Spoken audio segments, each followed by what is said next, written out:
पुण्य और पाप हमारे साथ में चलते हैं, कदम से कदम मिलाकर।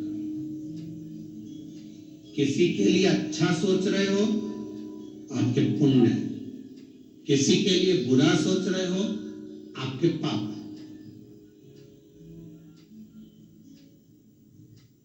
आप दिन रात किसी को कोस रहे हो, आप दिन रात किसी को गाली दे रहे हो, आप दिन रात किसी को अपशब्द कर रहे हो, समझ लेना हमारे पूर्व के पाप अभी भी हमारे शरीर में रह गए, इसलिए हमें कोई अच्छा नहीं लग रहा।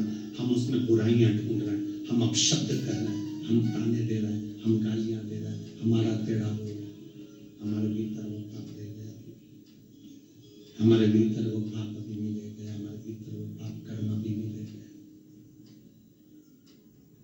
और यदि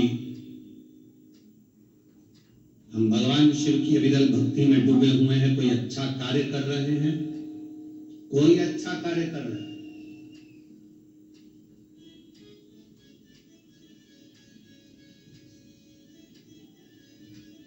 श्रेष्ठ कर्म ये नहीं है कि तुम श्रेष्ठ कर्म तक पहुंचो, किसी को श्रेष्ठ कर्म तक पहुंचा देना भी श्रेष्ठ कर्म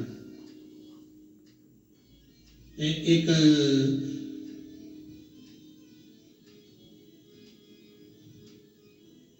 गांव का व्यक्ति शहर में आ गया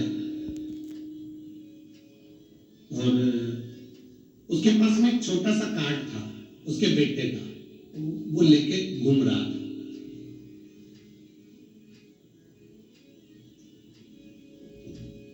घूमते घूमते वो अदालत के सामने पहुंचा।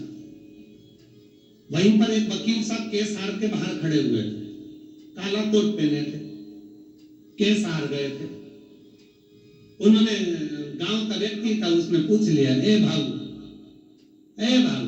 ये मेरा बेटे का एड्रेस है, बता देना मेरा बेटा कहाँ मिलेगा।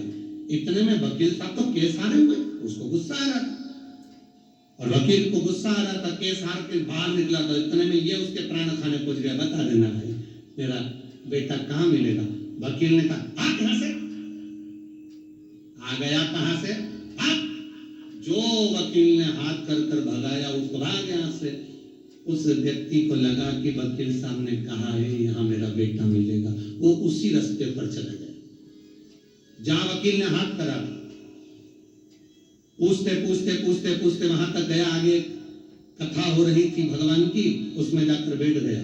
कहीं शिव महापुराण की कथा में जाकर बैठ गया। कथा चालू हो गई, कथा होने के बाद में आरती हो गई। आरती होने के बाद वो प्रणाम कर कर जाने लगा। जैसे बाहर निकला रोड पर, इतने में उसका बेटा गाड़ी से निकल रहा था। उसने अपने बाप को पहचान लिया, पिता को पहचान लिया। पिता को पहचान कर प्रणाम कर कर कहा, पिताजी आप यहाँ? बेटा भगवान भला करे वह वकील का, उसने मुझे इशारा करके बताया था कि इधर तेरा बेटा मिलेगा और तू मुझे मिल गया। अब उसको क्या मालूम कि वकील ने बेटे का एड्रेस नहीं बताया था, उसने तो भगाया। अब 2-4 साल बाद वकील साहब निपट गए, प्राण छूट गए, ऊपर गए। चित्रगुप्त महाराज से कहा गया इसके पाप पुण्य गिनो। चित्रगुप्त महाराज ने उसके पाप पुण्य गिने तो इसने पाप ही पाप करा, कोई पुण्य करा ही नहीं। दिन भर झूठ बोलता था, दिन भर अपशब्द कहता था, दिन भर गालियां देता था, दिन भर आड़ा तड़ा बोलता था, तो उसको नरक के लिए भेज दिया जाए। इसने कोई पुण्य नहीं करा। इतने में धर्मराज ने कहा, संसार में जन्म लेने वाला मनुष्य एक न एक पुण्य जरूर करता है, इसने कौन सा पुण्य करा वो छाटो। चित्रगुप्त महाराज बोले, इसने कोई पुण्य करा ही नहीं, कोई पुण्य नहीं करा, इसने पुण्य नहीं करा। नहीं, धर्मराज ने फाइल मंगवाई और फाइल देखना प्रारंभ करी, तब धर्मराज ने कहा इसने एक पुण्य करा है। एक गांव के व्यक्ति को शिव महापुराण का रास्ता दिखाया था, इसलिए इसका वो पुण्य खाते में आना चाहिए। चित्रगुप्त महाराज